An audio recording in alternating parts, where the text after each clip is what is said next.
take it away. Let's see this. Hi, I don't know how much background exposition I can quite compress into here, but basically, in the late 80s, there was this very nice high-end computer by Sharp called the X68000, which had pretty much arcade quality graphics. Of course, it couldn't really do sprite scaling like this game here, so they had to make some concessions, but somehow, some Japanese hobbyists who had quite a lot of money and mod to know-how decided to just replace all the sprites and sounds in this game and created quite a few of these hacks. This is by far the most interesting, and no, it is not just only Street Fighter. I'm not even sure how many people are quite as familiar with the first Street Fighter, but you know, here you can already see two of the characters there. But you're going to be seeing a lot of other arcade references throughout this run.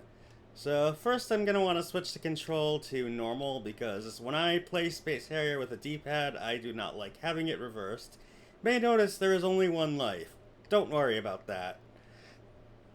Hey Claire, before we dig too far into this, it looks like we may have missed Ophelia's intro from what I'm seeing backstage chatter. Hi everyone, it's Mina, by the way. So might need Ophelia to reintroduce everything real quick before we dig too far into this because we have no context. Well, I am terribly sorry about that, y'all. I'm happy to hear y'all. I hope you're having a good evening. Just letting everybody know that we are here for Lady Arcader's Attract mode.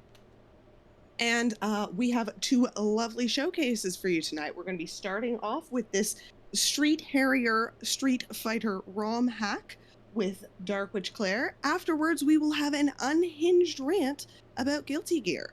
I'm super excited for both, but let's get back into this lovely run with Claire and Mina. Alright, so to pick up where I pressed off, now when I press the up on my D-pad, it actually does go up. So, let us start the game. In fact, because they could replace the graphics, they did also change quite a few of the level titles. And despite being a Sega Super fan, I have not memorized all the Space Harrier level titles, but you can see this one is named Gradius, and we have already got some Power Drift and Galaxy Force in there as well.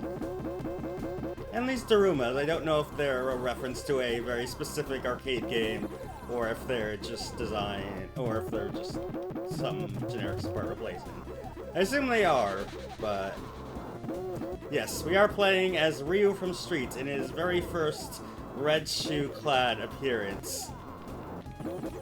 And destroying Tetris blocks, because in Japan, Tetris was a really big thing for arcades, specifically Sega's version of it, which remained actually at the top of the chart for many, many years.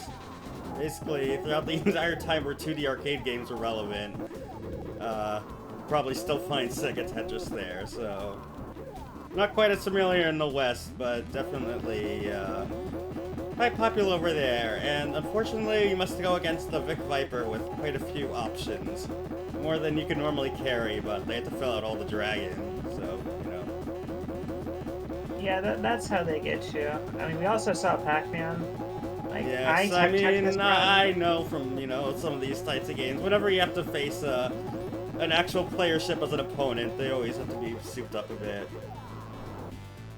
Yeah, I tech-checked this showcase, y'all, and if you've played Getting Over It, and you've listened to Bennett Foddy talking about B games, and, like, recycling assets to make new games, this ROM hack is a solid example of that. Like, there's just stuff ripped from everything. Like, there's the Maui heads from Gradius. Yeah, there's so much stuff in this game. I don't even think all these games were actually ported to the X68000. I think they had to, like, rip them from somewhere else, which I don't even know how you would have done that at this point. Like, what sort of equipment you would have needed to get all these sprites off and get it into a format that you could just get it onto a single game. Like, Yeah, that's the unfortunate problem. I was able to find a repository with these hacks. I was not able to find what the actual modding tools were, so that's still quite a bit of a mystery. A lot of it is probably, like, custom. Like, yeah, some of these might have just been completely redrawn in programs, and there's Ninja Kid for some reason. Yeah, and there's Dead Ryu. Yes, but as you see, I've already lost 2 lives, and my lives are not going down.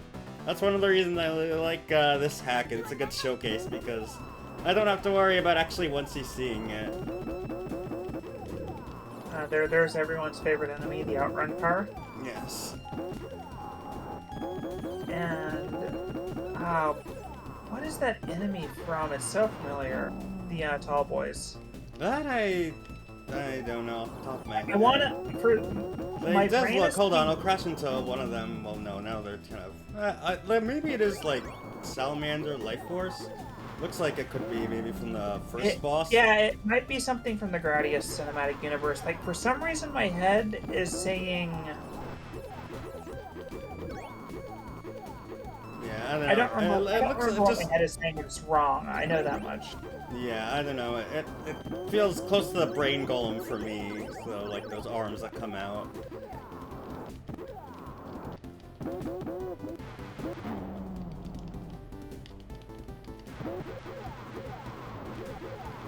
Yeah, this hack is wild. We got Yes. helicopters from some game that has helicopters. Well, that's like as I can tell, this boss is just Gradius 2, basically the, Yeah, it's the Sun Dragon. What, I don't know its actual name, but yeah, that dude lives in the sun. I don't know either, but they liked the idea enough that they put similar things in the next 2 games after that. Yeah, I mean, it's not Gradius if you're not reusing stuff from every previous Gradius game. Yeah, see, even the MSX ones. Here you can see the tower is Arthur, for some reason. And now the Outrun car is crashing. Yeah, I always felt this stage kind of looked weird. Like, they have a full background, but then for most of it, it just kind of goes into this tunnel.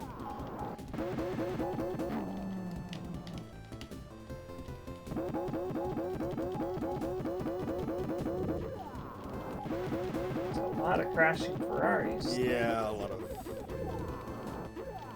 a lot of obstacles in this stage also. Which in my opinion are a bit harder. But hey, here's again from the title screen for a reason. The bosses are a bit easier because then you could just circle around. All the shots are always aimed at you, but hey, the Afterburner plane is our friend now and replaces the dragon. Also, that is very clearly a custom sprite of Ryu hanging. I love that. Like, yeah, they clearly had to put in a lot of work just to get something like this. That is so beautiful. That is a beautiful sprite. Like, you can tell they worked hard on it because the frame rate has just tanked. Yeah. Well, I mean, that might be something with this port anyway. Alright, we got lots of bonus points.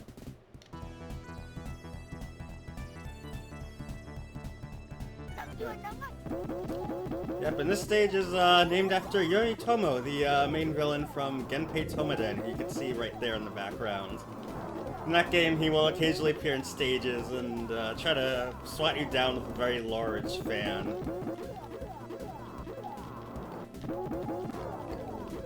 Hey, it's the Swing Bee ship. Oh yes, it's Opa Opa there. Fantasy Zone.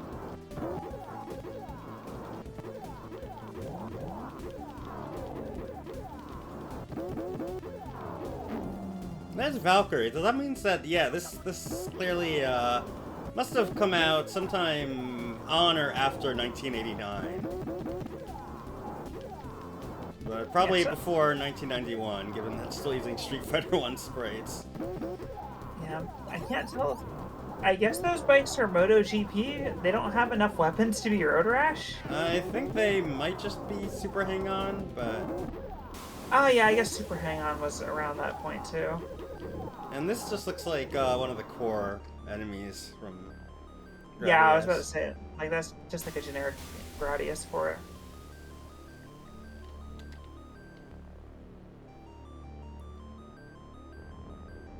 This is so weird seeing... Well, first up, it's weird seeing Ryu from the back instead of from the side. Yeah. It's also weird seeing him wearing shoes.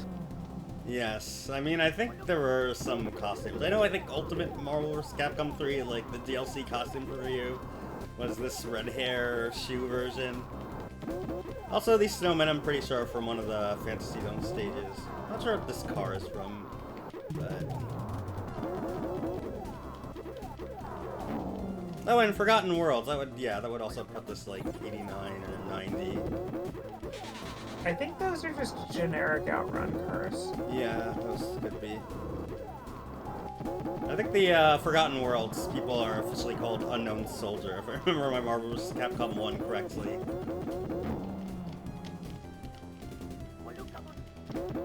People remember Marvel vs. Capcom 1?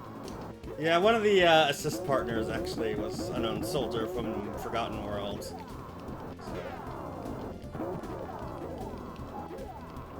Yeah, I just don't remember anything that's not Marvel 2, baby, because I know how to do an Infinite. Ah. Yeah, that was one of the arcade games I really put a lot of time into. I never was like particularly great at it, but very much enjoyed it in the random bowling alley in my town that had it for a while. Yeah, speaking of, in case y'all missed it, Capcom is finally re-releasing Capcom vs. SNK 2. Oh yes, I'm One of their excited for that, collections. and also for their 3D collection. It is kind of a shame that they couldn't get Techromancer in there, but maybe there was some kind of licensing issue with like the person who designed the mechs for that game. Who knows, but we've still got like Plasma Sword, which I never expected would come back in any form.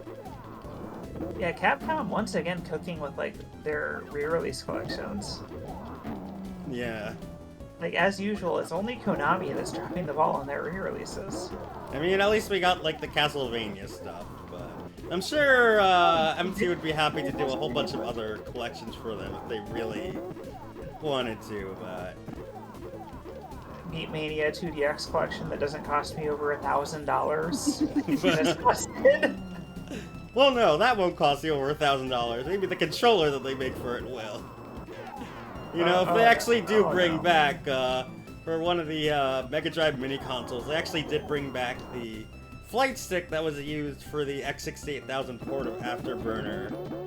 And that was like $130. Oh yeah, I remember that. That was crazy.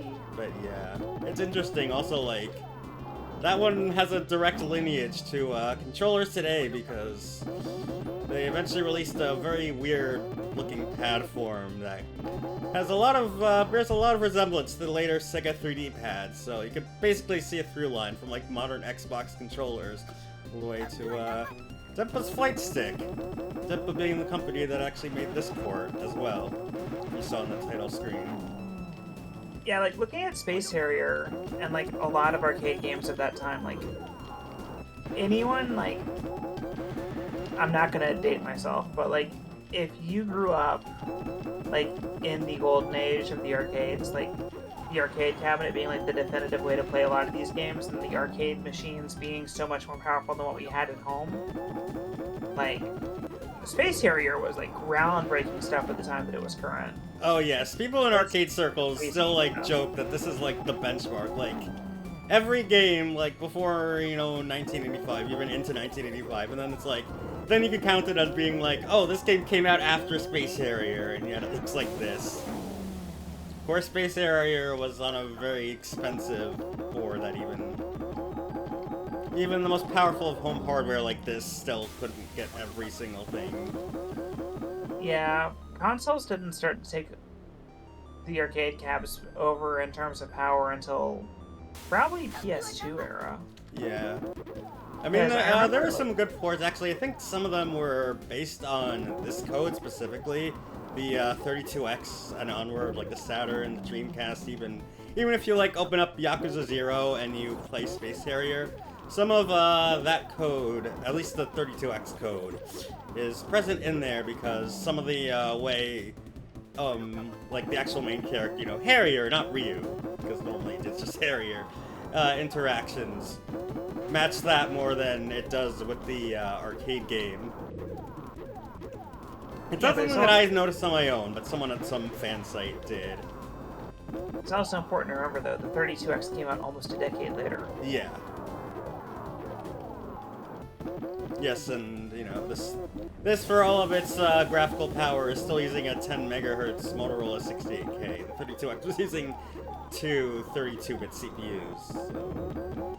I think that enemy is Gradius, by the way. That might also make sense.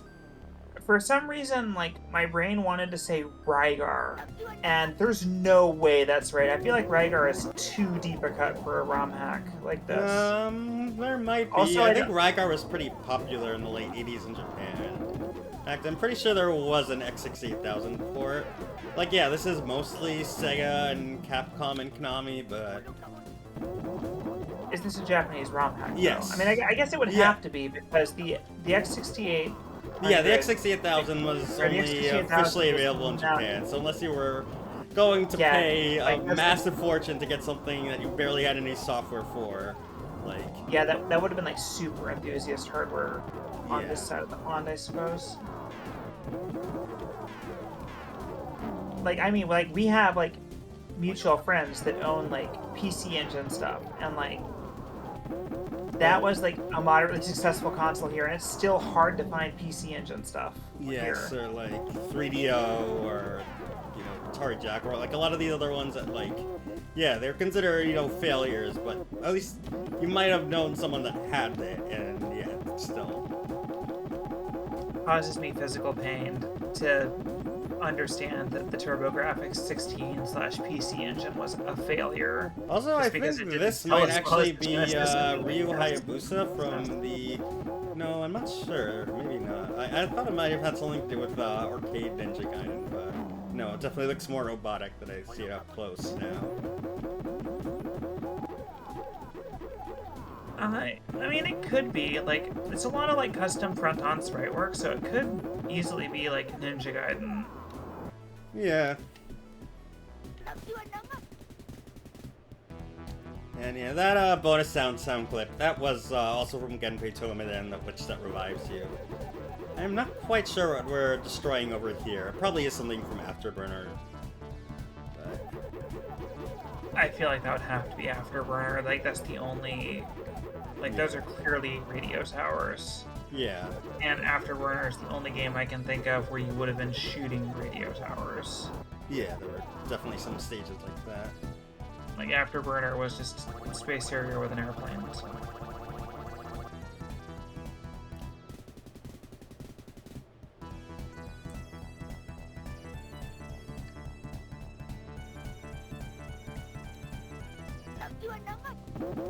So yeah, how did you end up, like, running across this piece of art? So, I mean, I don't even remember exactly where I first found about the X68000, whether it was YouTube, whether it was some other Twitch showcase, or some other where that I read it, but I just became very fascinated with the hardware. It just seems really neat, plus I have a very big soft spot for Yamaha FM chips, so the fact that it has a 2151 in there just made me even more excited. So yeah, I guess somewhere when looking across it on one of these websites, maybe it was the Game SX. I don't remember what the NFG Games or whatever that site is that has a lot of hardware and software information about these computers.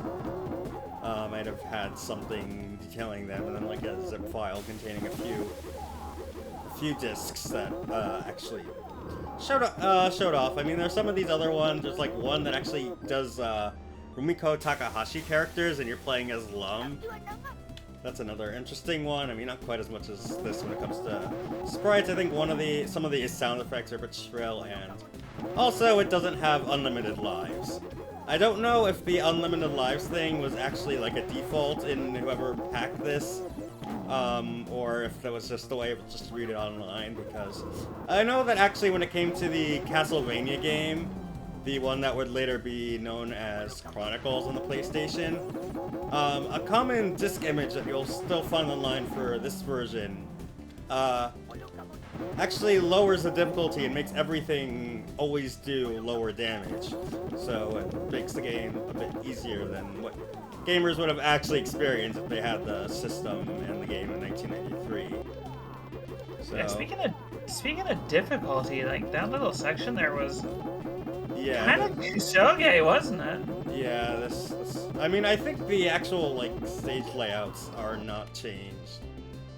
I don't know this game completely through enough. Like, I don't know if I have to turn to my Sega card because I can't answer what the, you know, default, what the actual round 15 is normally named, in this game, but I think Alex Kidd would be very disapproving of me, but who cares? That's just Alex Kidd. But I don't necessarily know if in this port specifically if they got every single enemy pattern correct, but I don't think that was possible to change. At least not from what I've seen from what was changed across the various hacks.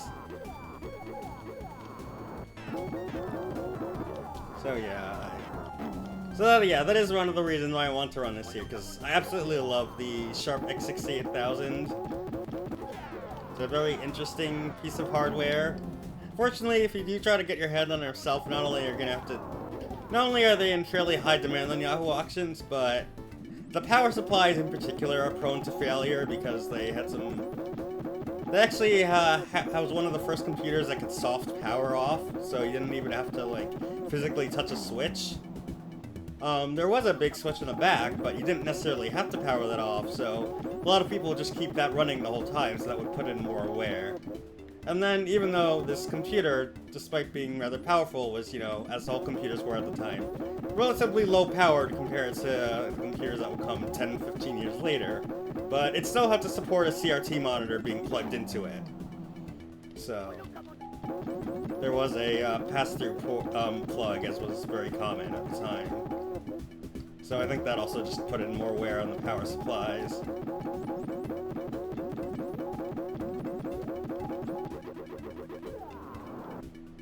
I think there's 18 rounds total? Yeah, that would make sense. So we're getting pretty far.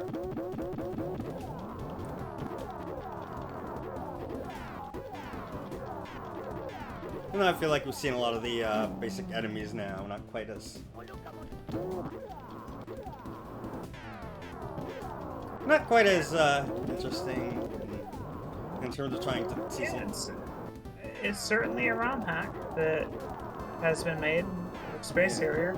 Yes, I mean, I guess just the fact that they couldn't alter the gameplay or difficulty does make it better than a lot of other ones that, you know, only do that, and then we made an enhanced experience by doubling the enemy HP. Yeah, I don't want to hear any more from you, Victor Ireland. Amazing. We've made Kaizo once again. Yes.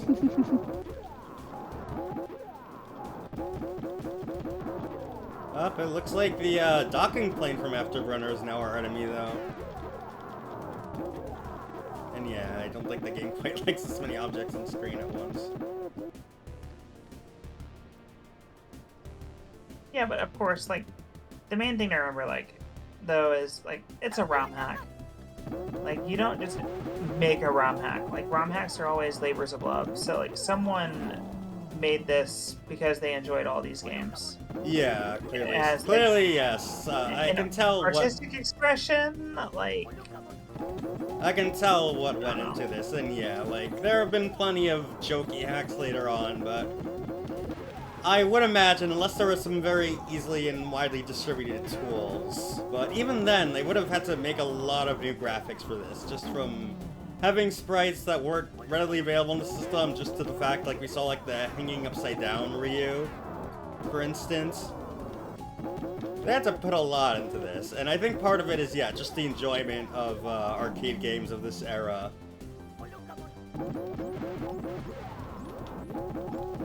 Really, which is another nice thing to showcase. Like, it's just something that, because of the language barrier and because of the lack of archival resources, we don't really necessarily know all of what went into, you know, arcade otaku culture in Japan at this time, but here we can catch a glimpse of it.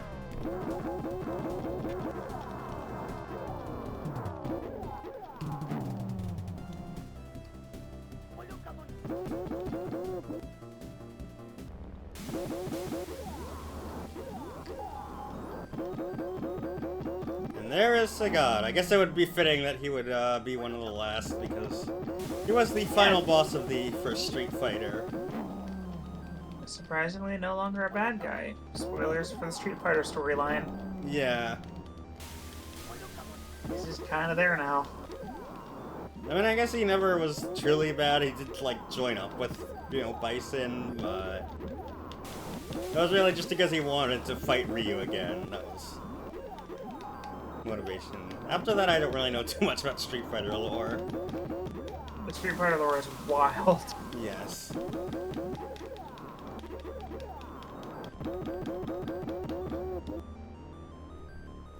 Like, that is, like, my hot take of the entire showcase. Street Fighter lore. Wild. Okay, yeah. Okay, this is the last stage. This is the boss rush.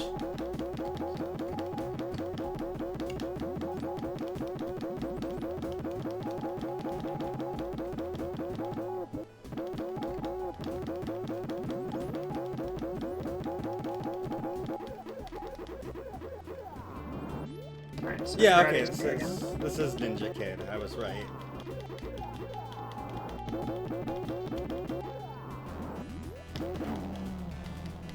And yeah, it was also in the original arcade game. For whatever reason, they put in the they mixed up the boss order in this stage. I don't know if that's because this was originally how it was intended, or they had some other reason. But yeah, the first boss comes third. As one does.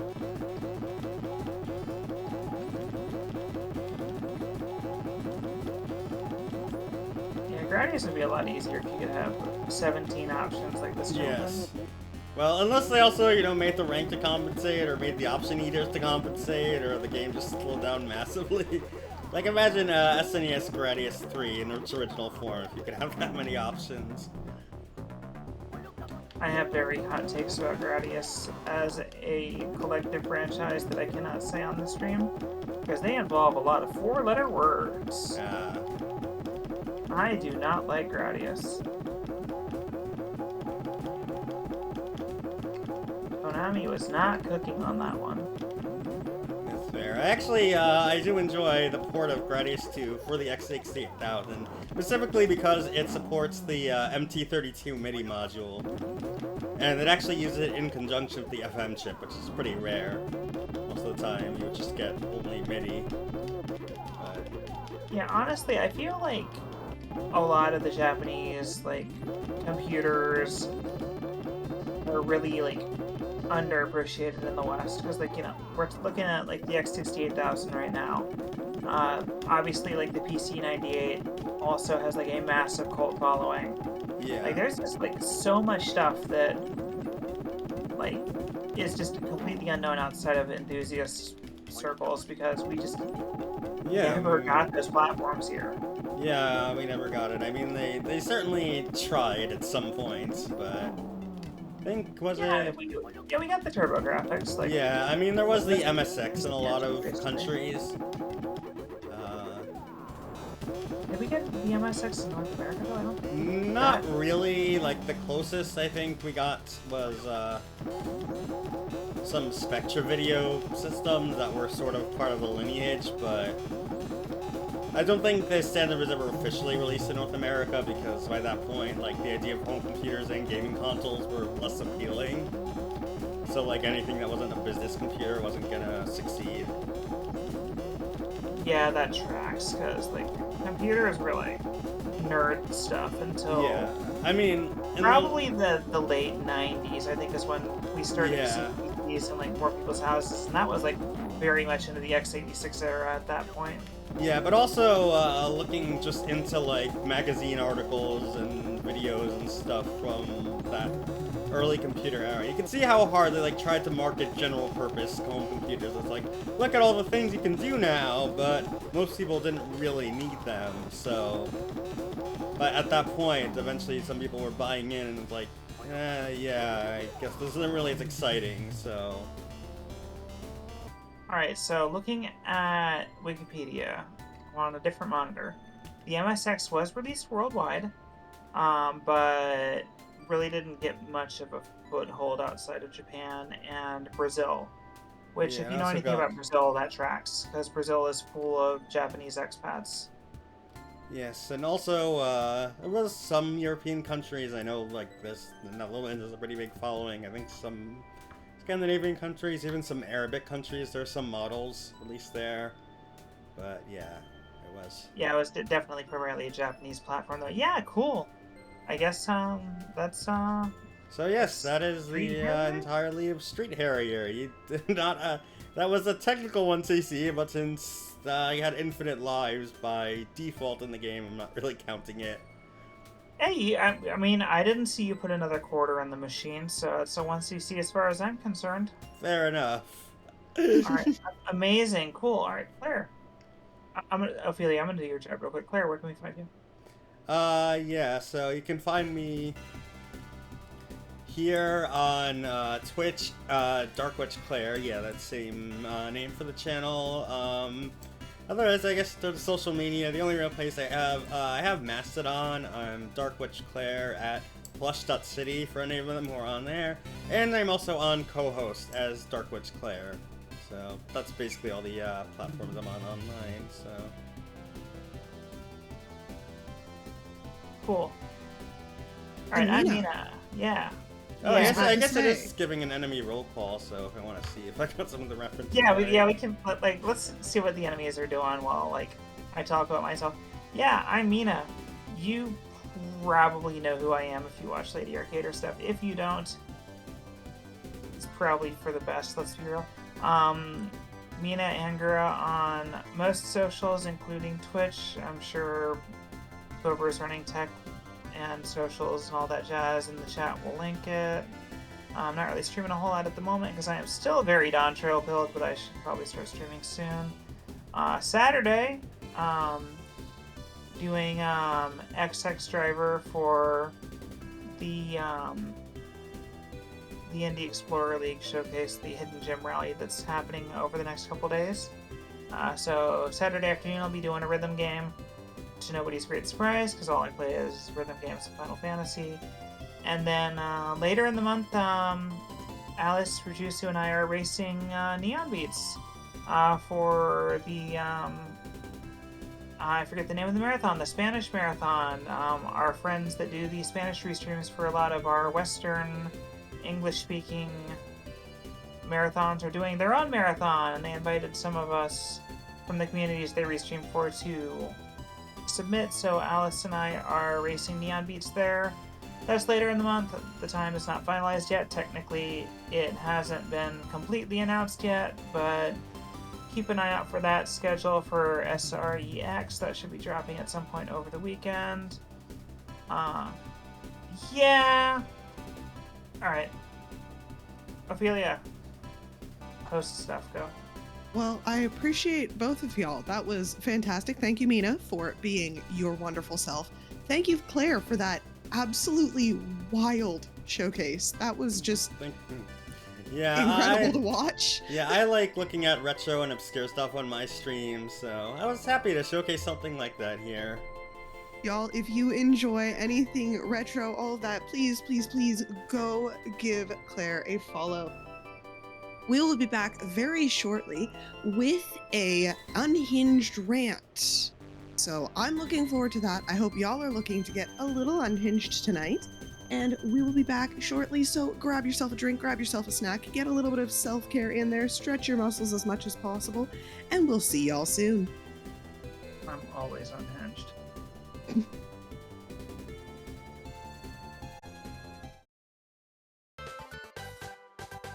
Hello and welcome back. I hope y'all learned as much as I did in that very unhinged Guilty Gear lore explanation. Can we have another awesome time for both Alara and Professor Bun? Now, next time on a track mode, this upcoming Sunday, we have RP2 Knight and Sweet Peebs, who will be giving an introductory bridge lesson, which is actually something that I've always wanted to learn to play, so y'all should join for that as well. And Dijon Ketchup will be doing Rock Band 3, showing off some Jonathan Colton songs. Both are going to be fantastic, and y'all should join us for that. I'd also like to let you know that submissions for track mode showcases are always open. So if you like what you just saw and would like to submit something of yourself, showing off any game you love, please do send us your showcase ideas at ladyarcaders.com/start. Also, Lady Arcaders is hosting our very first game development jam, Lag Jam, running from Thursday, November 14th to Sunday the 17th. If you'd like more information, type !link Lag Jam in chat. Now, we would love y'all to stick around for the raid. We are going to be sending y'all off to one of our amazing Lady Arcaders, Princess Shortcake, who is doing some melatonin speedrun practices. So please stick around. We would love to have you as we raid off and show some support to one of our other lovely women in gaming.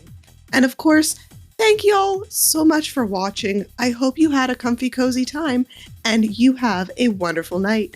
See y'all soon.